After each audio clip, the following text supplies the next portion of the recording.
Welcome to another episode of Systematic Geekology. This is a space where we seek to create and cultivate healthy conversations between those things we geek out on and the philosophical and theological questions that often arise out of our fandoms. Like, what does it mean to be human? What makes a hero? What makes a villain? How do the stories and narratives we geek out on shape how we live in the world? We are your priest to the geeks. We aren't all ordained, but we see ourselves as mediators at the intersection of geek culture and going deeper in our faith. We don't always have to agree, but we do respect each other, and we see everyone as a beloved child of God. Everyone geeks out on something, so come geek out with us and enjoy the show.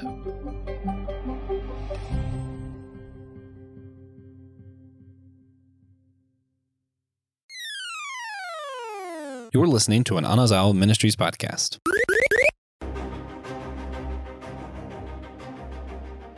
'Tis the season for kaiju, secret government organizations, new regenerations, goblins, and Greek gods. That's right, it's that weird awkward pause between Christmas and New Year's where we're just geeking out on whatever's there. And this year, there's a lot. There is a lot.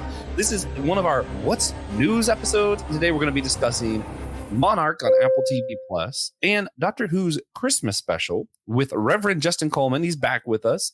And then later, we're going to have to do this in two halves because half the people who are going to be here got sick. So they're also going to be discussing Percy Jackson. So come back. We'll do the other half. If you're on YouTube, you'll get it as two different parts. Speaking of which, if you are live on our YouTube feed, drop below. Let us know where you're listening from. We'll announce it if you join us live, which right now I don't see anybody, but if you jump in, throw it up there and we will announce it. I am Joshua Noel, and I am here with the amazing, the wonderful Reverend Justin Coleman. Justin, welcome back, man. What you been geeking out on? Oh man, well you named some of it. My youngest son has been enjoying Percy Jackson, so I'm gonna be looking forward to listening to the second half of this podcast. But he is just started reading the books. We're diving into the television series and really enjoying it. And you've already named Monarch, which I mentioned last time is one of my new favorite shows. Ooh, so maybe we will touch on Percy Jackson on this one too. We'll see. Man, actually, I originally put Percy Jackson on here. I put Monarch on here because I was planning on watching it, and then I haven't got around to it yet because I started preparing for another episode we're doing. So 2024, our theme is other religions. So whether it's like fictional religions or real religions and stuff, and on the YouTube feed, we'll have like a separate thing of like how different religions are portrayed in fandoms. And the first one we're doing is Buddhism portrayed in fandoms. And for some reason, when I was going through my head of like, where do I see Buddhism? I was like, Shaolin Showdown, this old cartoon I used to watch. And then today, when I was supposed to be watching Monarch, I was like, let me just pull up an episode to kind of do a refresher. And I've been binge watching Shaolin Showdown. Actually, I discovered there's something called Shaolin Chronicles, where 10 years later, Disney tried to pick the series back up. So I'm watching that. There's a character named Ping Pong. I'm really just like, okay, I feel like we got some stereotypes going on Disney, but I'm rolling with it for now. Oh man, it's a good time though. It's a good time. I did want to throw out a special thank you to one of our supporters of the show, Daniel Sigmund. Thank you so much for your support and just for making episodes like this happen, keeping the lights on. Guys like Daniel is what makes this show possible. Thank you so much, man. And now we are, without further ado, first, let's, if you do have a moment, go over to Spotify, Apple Podcasts, Podchaser, leave us a rating and review. If you're on YouTube, smash that like and subscribe button. It gives Will smiles every time you hit that. And every time Will smiles, a baby is born. So just know when you like and subscribe our YouTube page, ultimately, you are feeding into the growth of population and smiling babies. So with that, we're going to jump into our lightning round. And that's just, it's where we like to just discuss something that's not our main three topics that we just want to shout out real quick that new that we think is interesting. I got to shout out the Santa Clauses, Tim Allen, season 2 Santa Clauses. I was disappointed by the end of season 1 because it really looked like they were going to suggest maybe there could be a woman Santa Claus, maybe there could be someone else of a different ethnicity who's going to be Santa Claus, and I was like, oh, this is kind of fun, this is cool. And then they ultimately were like, actually, it's just Tim Allen. So I was kind of disappointed at the end of season 1. Season 2 hasn't really redeemed that. It just kind of is its own thing. It's fun, it's lighthearted, it's nice. Honestly, the main reason it's not one of the main topics in the last month is just because it hadn't picked up any of those themes that it hinted at in season 1 that I was like, this could have been really cool. But here we are. It's just happy Tim Allen Santa Claus. Justin, do you have anything you want to lift up really quick that's not any of our main topics today? I have this Christmas season, just because I've finished preaching on it, watched about every version of Charles Dickens' A Christmas Carol that I could find, from Scrooge McDuck, Disney version, to Muppets, to Jim Carrey, to Patrick Stewart, to George C. Scott and Albert Finney, just all these different versions of it. There's an interesting dark version of it on FX.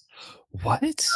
That is, I'm still trying to think about how I feel about it, but they sought to strip away some of the kind of the warm cheer of it, and really think about like what makes Scrooge, and this kind of a mean actor here, and if he is so bereft of warmth and humanity, what else might he do? Or his other interactions beyond those that we typically meditate on. So yeah, it's a darker telling. Still trying to figure out what I feel about it, but it's worth checking out if you are a Christmas Carol fan. Yeah. Will Rose is watching currently. From Utah, so we got to shout out our fellow host Will. But no, that sounds fascinating. That the darker version of A Christmas Carol. I actually every year I make it a point to watch A Christmas Carol, the Doctor Who episode. Yes. No, Matt Smith is like one of my least favorite doctors, and I like this episode though. Like it's one of the I like that. It's a Wonderful Life and Miracle on 31st Street. I watch every single year. So like, it's just so good. Yes. Oh man. So thinking about this stuff I'm geeking out on right now in Moon Knight comics, Mark Scepter, the Moon Knight, is dead. And coming up in this week, they're starting back the Vengeance of Moon Knight, or Vengeance of Moon Knight, something like that. And it's going to be a Moon Knight comic without Mark Scepter. And I'm really fascinated by that. I'm looking forward to seeing what they do. I'm sure for those who don't know, I'm sure he'll be back because that's just how comic books do. But the reason Moon Knight comes back to life a lot, he dies and he comes back, and it's part of his whole thing. The reason he can't right now is the god he serves, Khonshu, that brings him back to life all the time, is actually imprisoned in Asgard. So he cannot bring Mark Scepter back to life. So we got a lot of weird different gods, deity structures going on. And Mark Scepter's just stuck dead for a while. So we get to see what his followers are going to do in his absence to carry on kind of his mission of vengeance and the night and justice and all that kind of stuff. And I always find it interesting to see what followers do in the absence of the hero. Yeah, I think it's because that's the most relatable to me, because it's like that's basically all Christianity is. We are in the absence of Jesus presently being here, we are acting as Jesus. So it's always fun to see other people kind of doing the same thing in these stories and kind of playing with that. So I'm really excited for that. Also, I just watched Godzilla -1. Incredible film, like just a true piece of just cinema, just art. Trip Fuller keeps saying he wants to come on to do an episode about it, and that's the only reason it's not a main topic, and it is one of the reasons why Monarch is one of the main topics. So yeah, those are all the things I got left. Do you have anything else you wanted to lift up for the lightning round, or? No, that's it. I'm interested in checking out what you're checking out. Man, yeah, it's good stuff. But if that's all, we can jump to today's main topics where we're going to be starting off. I mentioned earlier, I actually didn't get to watch it yet. Yeah, because I got stuck on Challenge Showdown. But I wanted to ask you some about it. Monarch on Apple Plus. It's part of the legacy film Godzilla Kong kind of movies that's been coming out. It's in between. If I'm thinking right, it's in between, or it's releasing between Godzilla vs Kong, Godzilla X Kong, the new movie coming out in I think April. It's coming out. So what's the premise? What's going on in this series? I know it's like secret government stuff and less about the monsters, but that's about all I know. Yeah, I mean, Monarch is this company that has been since Godzilla's first emergence, trying to discover what these monsters are all about. And so they're secret, they're government funded, and they are obsessed. It seems like they are obsessed with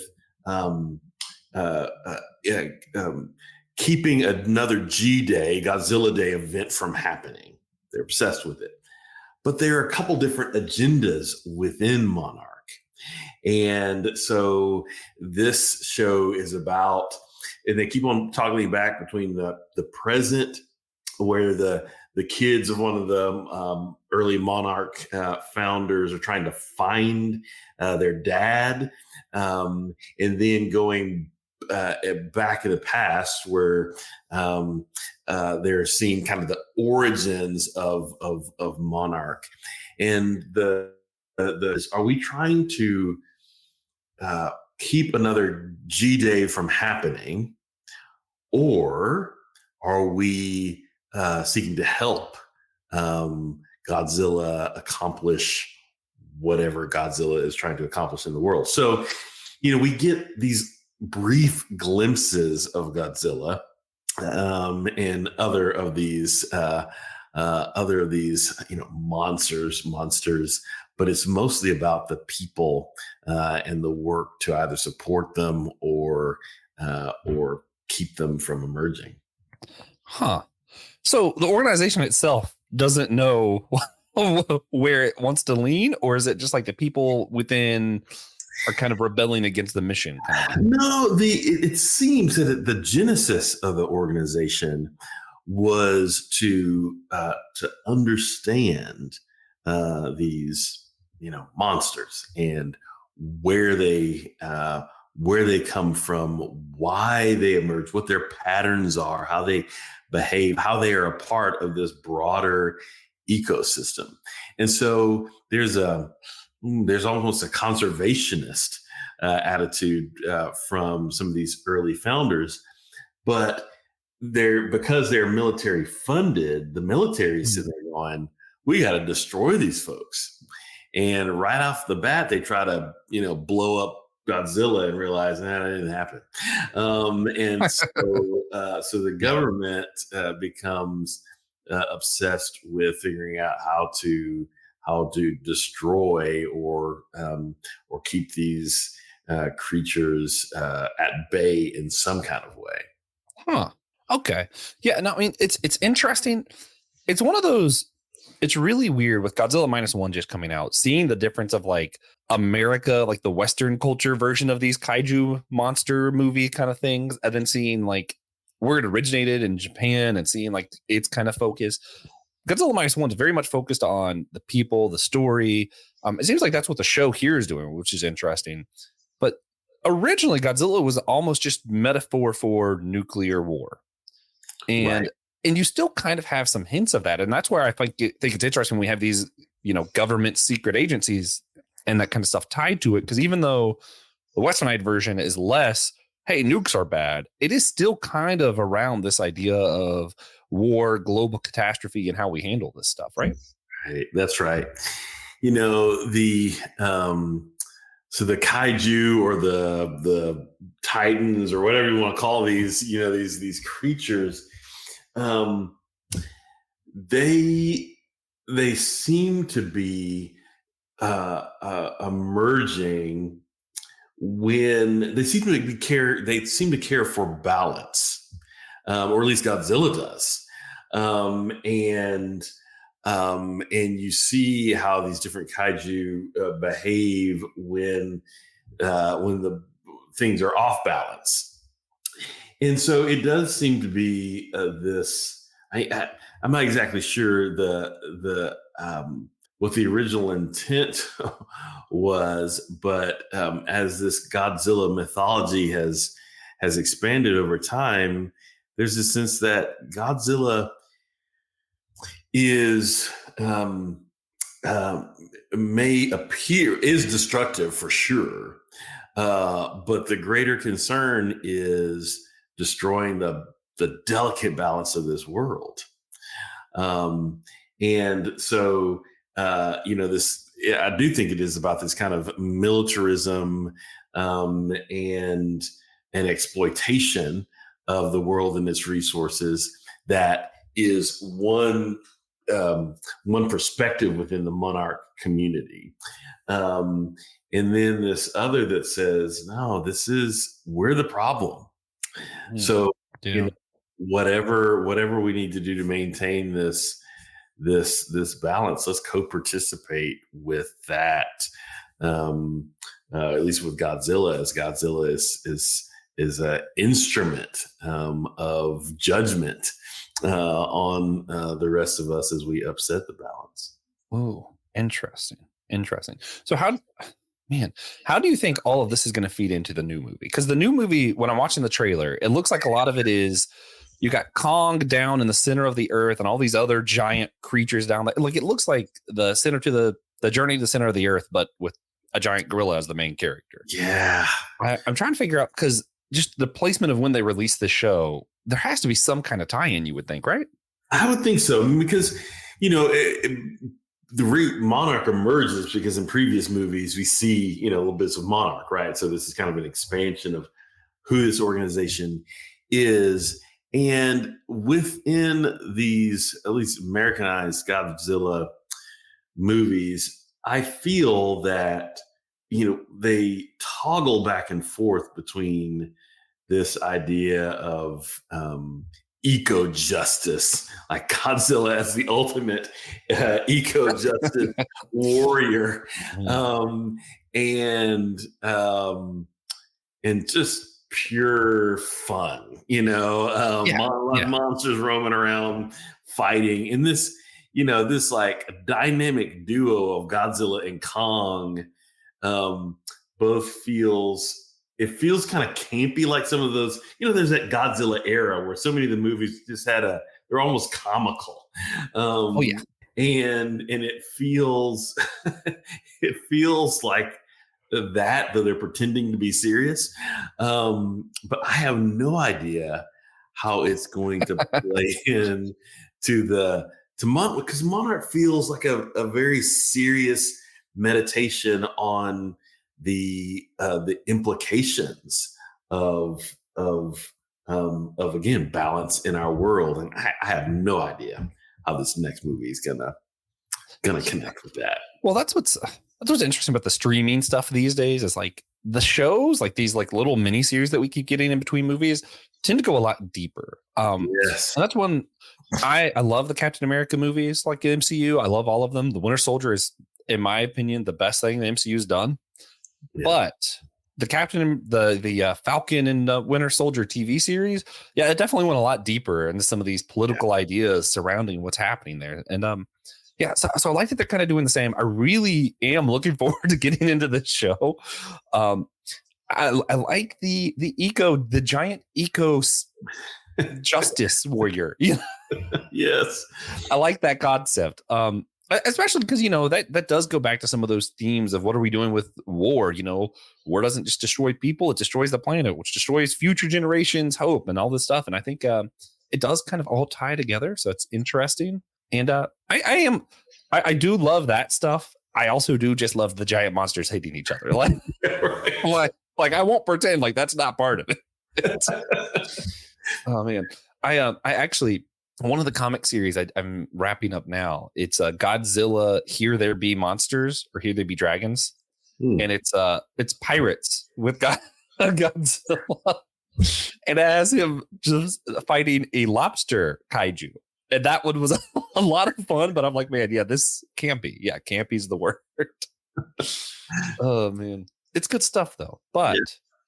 I think it's time we move on to the real reason for the season.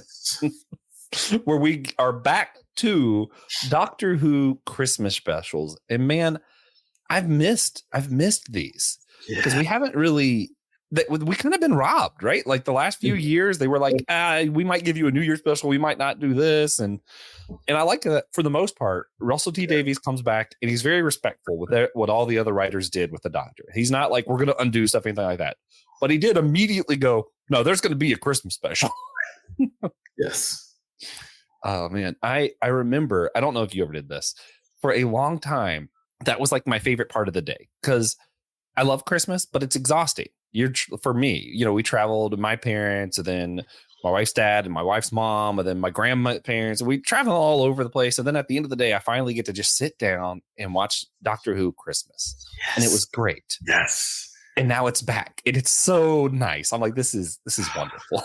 I mean, I love it. And for me, I'll say that as a clergy person who works on Christmas Eve, multiple services, I do the move into Christmas morning with the kids and it's fun. And, there's cooking going on. Like this Christmas special it's part of my Christmas present. Yes. And, after all is said and done and everybody's, contented and we've eaten and celebrated Christ and one another and all these things, I get to watch a Christmas special and just have fun. Be a kid again at heart. Yeah. Hey guys, Christian here. Have you ever wondered why you should become a patron? Well, let me help you out. Because if you become a patron, what you can do is have live access to our YouTube exclusives like Comic Book Ketchup, Drinks with Teachers, Manga Mustard, and a companion series that go along with our annual theme. You can be there live, commenting with us. We really want you there. You also get access to exclusive merch. We have t-shirts, mugs, handbags, long sleeve shirts, all over the place for you, for your help in helping us. Also, we have extra bonus questions for you to look at. We have 4 to 8 times a month doing that. We have exclusive Discord channels for you, discounts at our store, access to any future D&D campaigns, and you can easily access all the patron content through our Spotify page at the top where it says exclusive content for subscribers. Also, one of the new things we're adding is voting privileges for future episode topics. We're going to be doing specific things for you, voted by the patrons.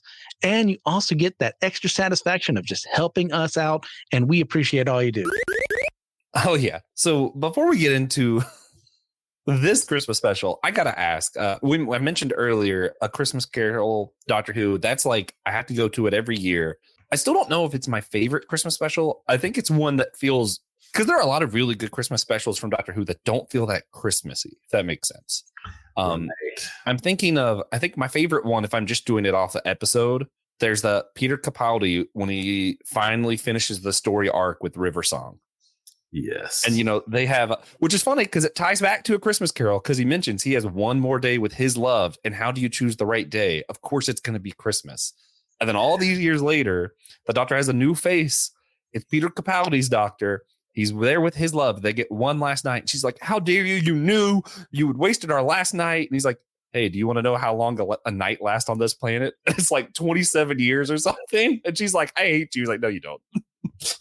And I love that. I love how the Doctor is able to kind of, eat his cake and have it too. Yeah. Well, I mean, yeah, they love this kind of Dickensian, I guess, feel for some of these Christmas episodes. And it's really nice. I mean, the first, I believe, when the series first restarted, so we're talking 9th Doctor here, there's a Christopher Eccleston episode that is not actually on Christmas Day where he meets Charles Dickens. You remember that? That was awesome. It's so easy. I mean, it feels so far back there that it's so easy to forget. But that's like I think that's the one very Dickens episode that wasn't a Christmas special, but also really interesting in its own right. Of course, David Tennant's first episode was also a Christmas special, so you always have to, that was a special place. It's not very Christmassy, but so would you say the Charles Dickens is your favorite Christmas Doctor Who, even if it's not a special? Or ooh, gosh, I don't know. So the one that I go back and watch over and over again for some kind of sentimental reason. So I've said it before and I'll say it again. I loved the Capaldi Jenna Coleman pairing. Oh yeah. The 12 and Clara. I mean, I really enjoyed that pairing. And the Christmas episode with Santa Claus. Yeah. And I mean, I thought it was funny. It was fun to watch. And that scene at the very end of it when they reunite and she's no longer older, she's and they're just ready to get back into.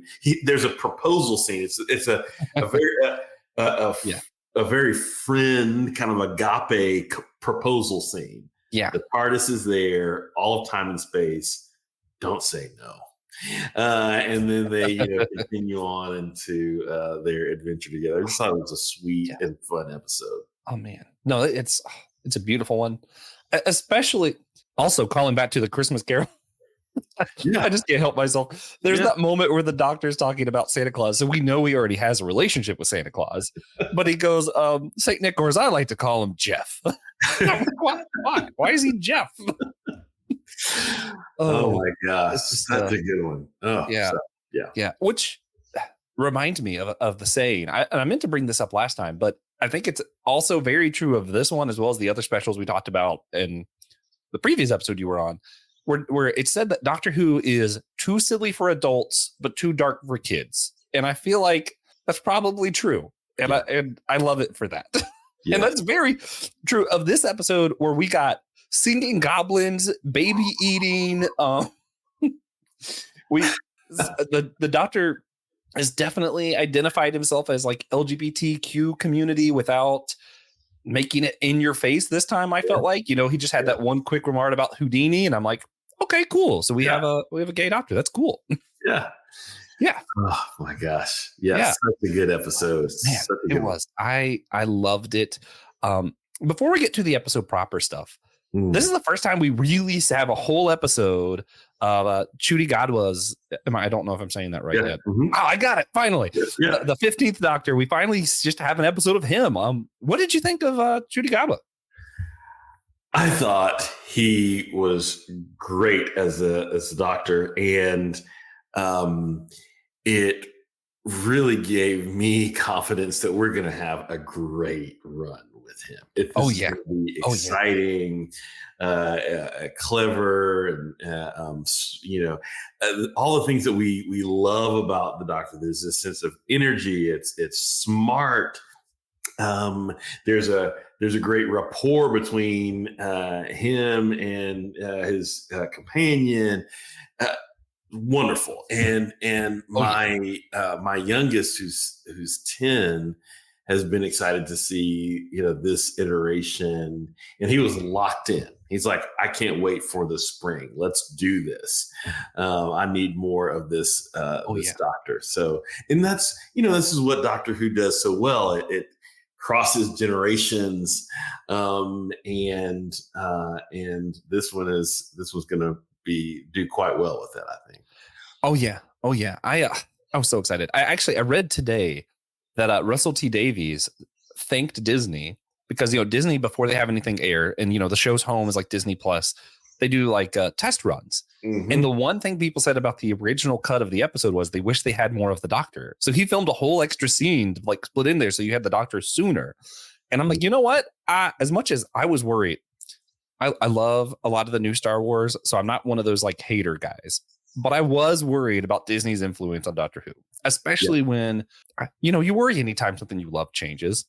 And you saw the singing goblins and some of the other stuff that like you knew about beforehand. And I'm like, oh no, they're trying to make it more kid friendly. Right. And I was like, I don't want it to change. That was my thing.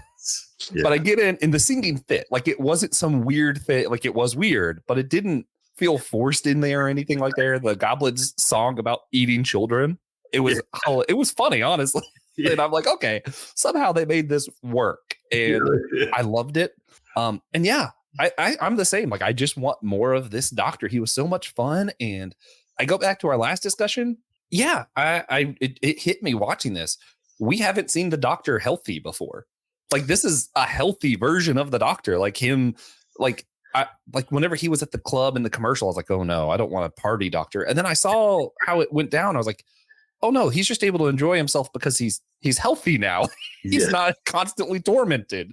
Like he's got a little bit of sadness to him, but he's not tormented. Well, but and even at that club scene, still on task, like there for a reason. Oh yeah. And so one of the things that I loved here, which helped quite a bit. So I think the Disney testing bit that I'd heard about was smart, and I hope there is that kind of learning that continues to help this series. But one of the things that is sometimes a bit of a challenge with Doctor Who, and we saw this with Jodie Whittaker's run because it kind of stayed in this place, is that it usually takes 2 to 3 episodes for the Doctor to lock in who they are. There's always this kind of crisis of like, I'm still trying to figure out who I am. And and so you kind of need 3 back-to-back episodes, across a few weeks. And then by the 3rd or 4th episode, you're like, okay, finally, we kind of settled into the groove. I can enjoy this Doctor. We got Judy's character right off the bat. The Doctor was centered. And I appreciated that quite a bit. Oh yeah. And like you said, the chemistry with the new companion, and this companion is this is the Gen Z companion. Like we're like you said, we're bridging the gaps with Doctor Who. We're getting ready for the next generation. And I thought it was genius. So yeah, let's just jump into it. Let's talk about what this episode was. So would you mind actually, could you just kind of give like a quick summary? What happens in Doctor Who, The Church on Ruby Road? Spoiler warning for those who care about such things. Yes. Well, so we early on discover that Ruby is an orphan, and so that kind of theme I thought was lovely to kind of bring forward this sense of what adoption means and that kind of thing across this episode. But we see this mysterious character that we assume is Ruby's mother. We assume this because culturally we've seen it happen in plenty of times. This, mother leaving a child at an orphanage, and in this case, at a church, the door of a church, and then moving away, kind of cloak over, hood overhead, almost as in shame that I've got to leave my child here. Well, though this woman, this person that we assume is a woman, is in heels and things like that. But again, we don't know, and we don't know if this is Ruby's mother or not. Ruby is trying to determine her parentage. We learn from an early scene here, but there's also these goblins that are in the background, and the goblins are like little like gremlins of a sort. They're messing with things in the background because of really they feed on the energy of mishap. Essentially, and so we and the Doctor is there coincidentally with which comes up a lot in the episode with Ruby, because the doctor's trying to note these moments of mishap. The doctor knows something is awry, and because of all these accidents that are happening. And so when the doctor's in the fun club scene, twirling around, having fun, but also watching Ruby. And Ruby notes the doctor and seems to connect with the doctor's energy. And just before you know it, the doctor's grabbing a glass as it falls off, the table. And so so they begin their time together. Ruby has been adopted. Ruby's adoptive mother cares for, also fosters children, and so is fostering this little baby that is abducted by these goblins, and then on Ruby's watch. So Ruby's, trying to climb the ladder of this goblin ship, and the doctor runs along, and we've seen this in some of the previews, runs along, is like, who just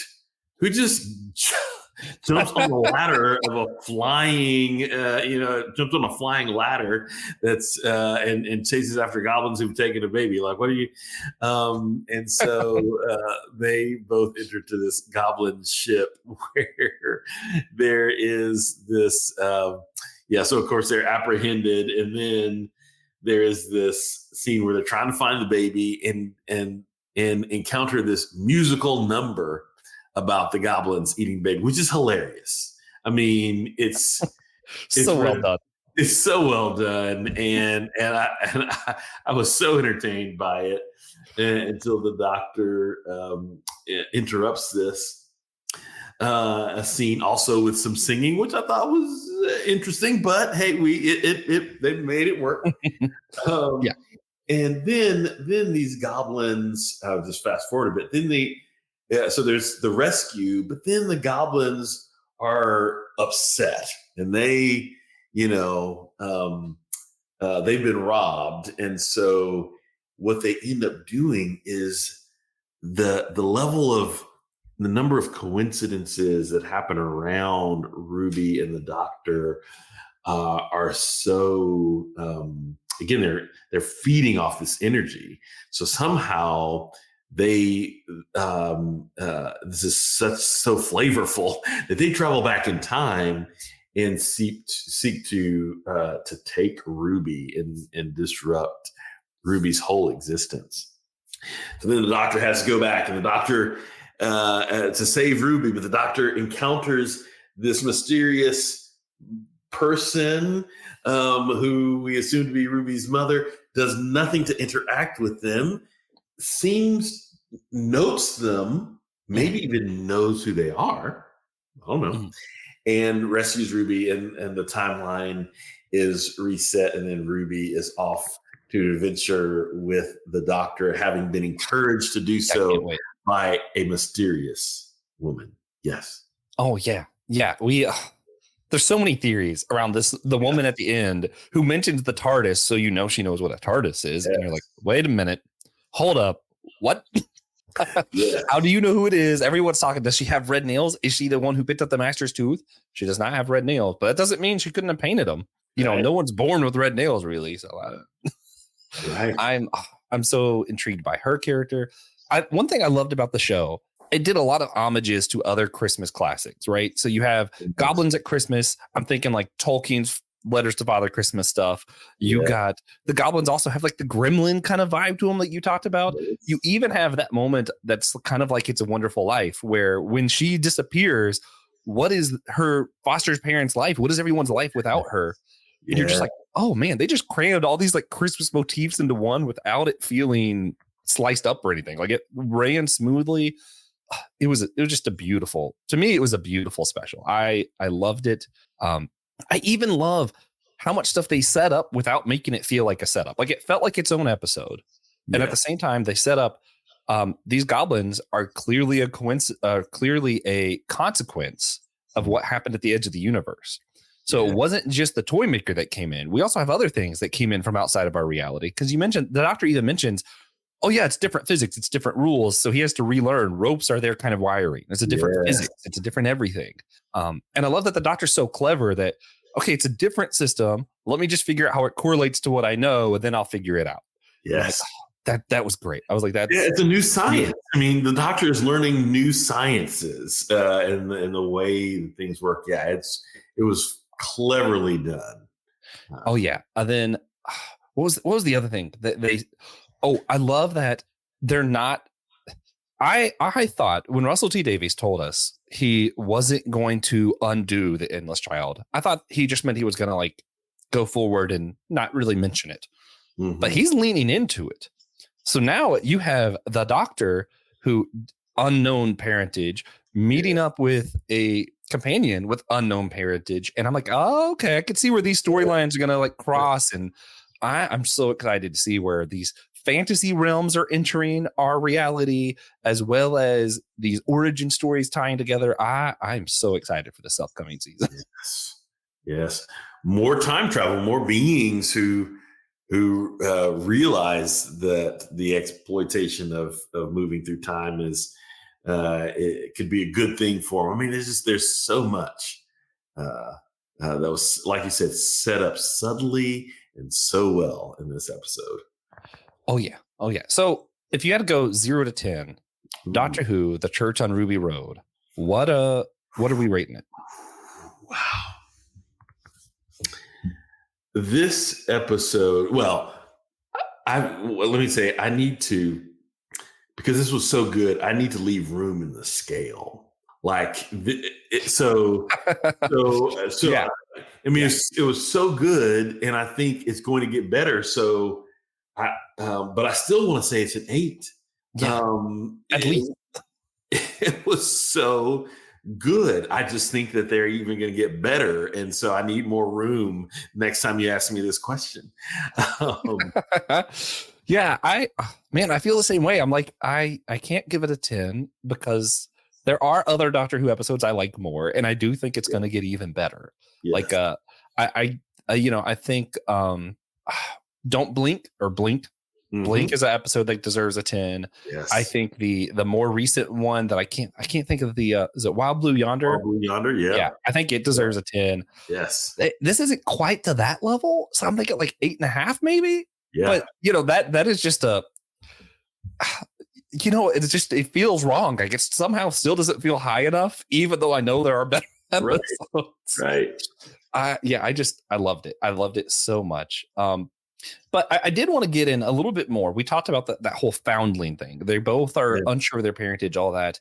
And in the interview, they use that term foundling and they go, is that an appropriate term? So I kind of want to talk to you about that. How do we feel about that kind of terminology or ideas around the foundlings, or should we not use that term? Is it okay in Doctor Who, but not real life? Or what are we thinking? Yeah, I mean, I needed to think more on it. I mean, of course, when they first started talking about foundlings, I was all of a sudden, with the Mandalorian again. And, yeah. Right. Similar language. Grogu teams up with Ruby and the Doctor. Here we go. Right. It's just all the foundlings are on Disney Plus. But, as language, always moves in and things move in and out of vogue. I don't know that there's anything necessarily negative about being someone who is found, because in some ways I like it, I mean, we sing it in the Christian tradition as Amazing Grace. I once was lost, but now I'm found. Or even if you were abandoned, but now you're found. That can be a good thing. The lost sheep is found, and so we tend to equate it in the Christian tradition, being found, as a very good and a warm thing. And I don't know how PC it would be to be calling folks foundlings, but in that way, I didn't think it was negative. What about you? Yeah, I think I agree. I feel like it's a context thing. Yeah. In general, I don't like labels. Like if we were just labeling this group of people as foundlings and you're talking about them as if they're somehow different or separate from us, then okay, that's an issue. But if you're just kind of using that as a descriptor for the topic you're discussing, like they were specifically talking about her origins, so it made sense. But if you were just talking about her being like, oh, that foundling over there, then I'm like, okay, that's I don't like that. Yeah. Oh, 100%. Yeah, I agree. Yeah. And I feel like that pretty much goes across the board. I don't mind someone calling me a Christian, but it's when someone's like, oh, that Christian guy, then it's like, yeah, I don't love that. Right. Right. And that's just because I'm trying to pick on myself, and it's easier because once you start talking about other groups, it's like that's Yeah. But in general, I think labeling is bad. Descriptive is good. Yes. Yeah. Yes.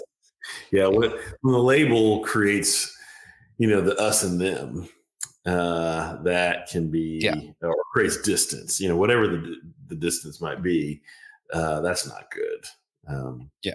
But and so it's interesting that that they spent so much time on that, because I think this whole foundling conversation will expand across. Oh yeah, and apparently Mavity will expand.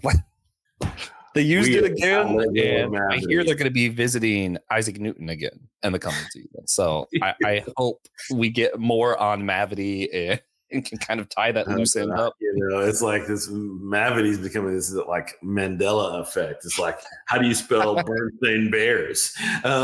Is it? Oh man, I kind of love it. I really do. Also, one thing me and one of my friends are having a lot of fun with, because everything was like not science, rope science kind of thing on the ship. So we keep talking about these storylines of tying the threads. It's like a knot, and we keep making all the puns of the of the new physics we discovered with goblins, and it's like, oh, this got good. Doctor Who is when you can have fun with the conversations, and you're still like, I don't know what's going to happen, but I can't wait to find out, and I'm going to make fun and puns while on the way. It's great. Yes. But speaking of foundlings, I did want to touch really quick on since you mentioned that you watched Percy Jackson, I feel like we should at least touch on this one, because that's sort of his background too. He wasn't really sure of his origin, who is his dad, all this stuff, and he's not quite a foundling. He was with his mom, but he shows up at this camp with no parents, his mom's gone. He doesn't know who his dad is. So we still have this thread of where we come from, our birth. It's funny, like 2023 was our year of origins and cosmologies. And that seems like the origin of these characters is what they're really putting in the front of the conversation with these stuff. What do you think as far as like Percy Jackson? Did you read the books? Let's start there, because I never read the books. So I'm not. Now, my eldest read the books, and so I have bits and pieces through conversation with him, and now having conversations with my youngest as he reads the books. So I'm aware, but I never read them myself. Watched the movies and the previous movies that were made, that kind of thing. Well, yeah, my cousin Allie is a huge fan. She's always read the books, and that was going to be one of our other guests who's sick, and that's why we're going to have our part 2 and kind of get some expert take from someone who's been geeking out on this pretty much their whole life. Mm-hmm. But for people who haven't read the books and just kind of, I don't know if you watched the old movies. I think I watched some of them, but I don't really remember them. Yeah. So I felt like I was jumping into the show brand new. And the first episode, I was iffy about. Second one, I was starting to warm up. That third one that just came out this week, I was like, okay, you know what? Actually, no, I like this. This is good. Yeah.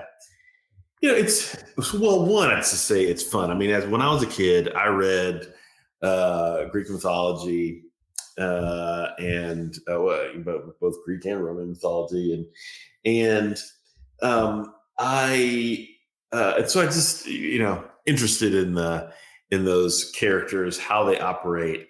I think Percy Jackson kind of been a fun way to acquaint folks with those mythic characters, and you learn a bit about some of those the arcs of those characters while introducing new characters, new demigods, and so it's fun in that kind of a way. I think the author has done a great job in introducing this younger generations to mythology in a way that doesn't feel stale. And Percy Jackson does not feel stale. I think if you've seen the couple movies that were done previously, what we're seeing here lines up a bit with that first movie, and both because I think mostly because when you do a series, you just have more time. I already enjoy it more than I enjoyed that movie. More exploration into the characters, and more nuanced characters. Yeah, it very much feels like a young adult novel as a show. I'm like, I can tell this is for a younger audience than myself, but at the same time, you do have some of this like darker tones to some of the stuff, but then they lighten it up with a lot of whimsy. I love the whimsy. The whimsy is fun. Yes. Yeah. Agreed. No. I think it's really interesting so far. I'm curious to see where they take it because I haven't read the story. So, I'm kind of new to this, and I'm like, okay, this is fun. I like what they're doing with these characters. I like the which is funny because since you remember the movie, you might know what happens. But I'm over here like one of his friends going to betray him. It didn't say one of the people you took on your quest, so I'm thinking it's probably not one of the people you took on your quest. Right. I don't know yet. Yeah. No, it's this is this is the interesting thing. So throughout these stories with demigods, you kind of have similar stories that repeat. So the gods are distant. They've got rules that bind their interaction with humanity, and because they are so powerful, you kind of need them set at a distance. You need some guardrails around this. Otherwise, there would be no series that would last too long. But the demigods, who have this ability to flex back and forth, I mean, they're like mutants, so they've got these. It does have a lot of X-Men vibe. Yeah, they've got this extraordinary powers that are very specific, right? So this is very X-Men kind of thing. You got your extraordinary powers that are specific, but you are in other ways very human. And because you flex between the worlds, the world of humanity, the world of the gods, you are not bound by those rules. Okay. So you can both be an agent of creative order and flourishing, or you can also be an agent of great chaos. Yeah. Well, and that's one where I don't want to like cram Jesus into everything. I'm not trying to be that guy, but when I see things like this camp and this, like, it's very community based. Yeah. Naturally, I'm going to compare it to the communities I'm a part of. And I see a lot of the same stuff in the church community where I'm looking, and you see some people who use the God card or the Bible card and are kind of jerks with it, right? We're like, well, God said this, so you're a sinner and you're awful. Like I see that in my community. I'm like, oh, I hate that. And you see similar stuff here where they're like very proud of it. This is my dad, so I can totally kick your ass, whatever. I hate that. And then you also see the people like Percy who are kind of scared of their real potential. Yeah. And you see that also in my community, right? Like there's so many people who are like very timid to the point where I'm like, you're claiming that God himself lives in you. What are you doing right now? Sometimes I'm like, you're going too far. You're being a jerk. And then some people I'm like, oh man. And then I'm of course always one of the two, right? Like I've never got it perfect. Sometimes I feel like, man, I could have been a little bit more bold there. And then sometimes I'm like, man, I was a jerk. So I see all of that. And I'm like, of course I see it in my own community. How did you feel about like just the community standards, like just thinking about it in your own circles? Is it relate to reality a little bit, or you think it's just too far out there with the gods? No. I think it does. I mean, you might think of, as you were talking, it made me think, well, what if I thought about these different parts of the camp as denominations, right? And having different parts of a camp, whether it be the houses in Harry Potter or these different camps and who relates to which god because of the parentage. You're there, you're held together by a common kind of go to the Harry Potter thing, common magic, a common belief, a common spirituality, if your will. But these different expressions of the gifts sometimes move you. You develop different character and different characteristics. And so it makes me think about, all of a sudden I'm with the Corinthian community, everyone's got their spiritual gift, and there are these competing sense of like, I'm better than you. And that's what's going on in this camp, Oh yeah. Hey, our parentage is this, we can do this. We're clearly, and so they're constantly competing. Oh yeah. Man. No, that's good stuff. And it's wild to me just thinking like real world, how many stuff in the Bible still feels relevant to our church denomination.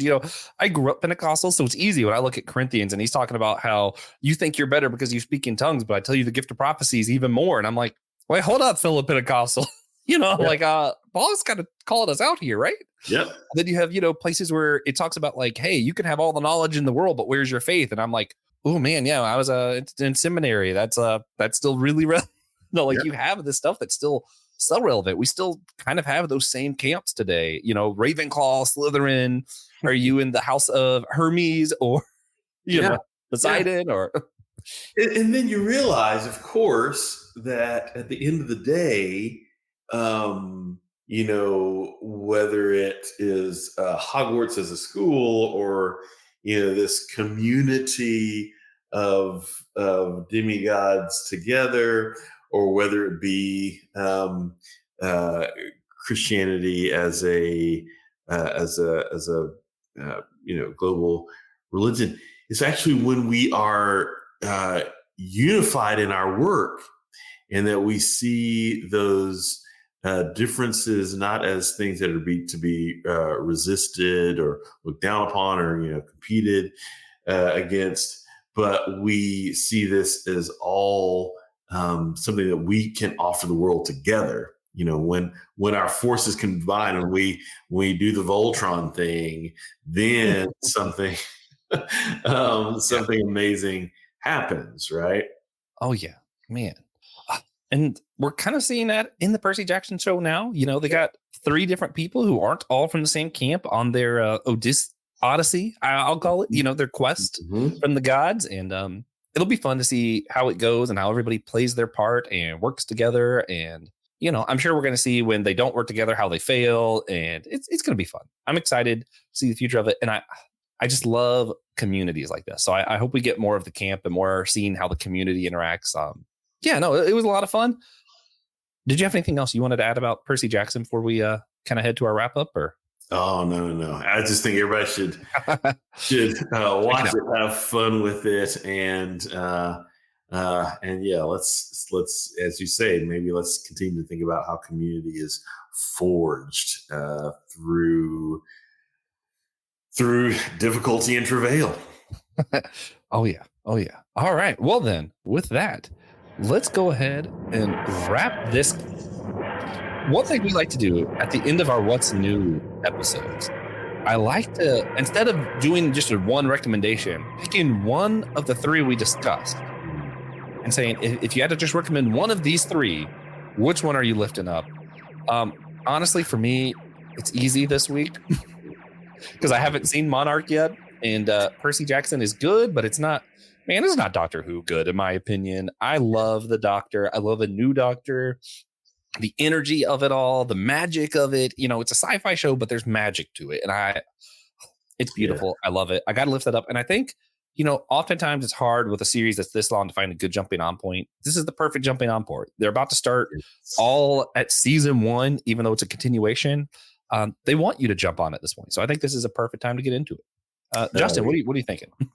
I agree. I mean, I like Monarch, but I'm with, as I kind of got in my head about it before, but really I like to see monsters fighting. And so there's less of that. I think the Percy Jackson stuff is fun, and I enjoy the way that my kids have connected with it, but there's just so much in Doctor Who. And so you can start here and move forward, but there's also plenty to go back and plumb the depths of that universe. So I would say, here's a show, including some audio books, some comic books. Yes. There's a lot to mine there. I guess I'm saying it's a lot to mine there. So this is a good starting point, I think. Oh yeah, no, I definitely agree, and I hope we get more Doctor Who in the future, and we can have Reverend Justin back to talk about that season 1 or series 14, whatever you want to call it, when it comes out. I can't wait for. Is it May? May, right? Yeah, I think so. Gosh, yeah. Exciting times. Exciting times. Well, once again, we want to thank Daniel Sigmund for being one of the supporters of the show. You rock, dude. We couldn't do this without you and supporters like him. So if you want to be like him, think about it. And if you missed the live recording, remember, it's always on the Facebook and YouTube. You can catch our live. So make sure you're following us there. And of course, we need you to do one very important thing for us. And remember, we're all a chosen people, a geekdom of priests.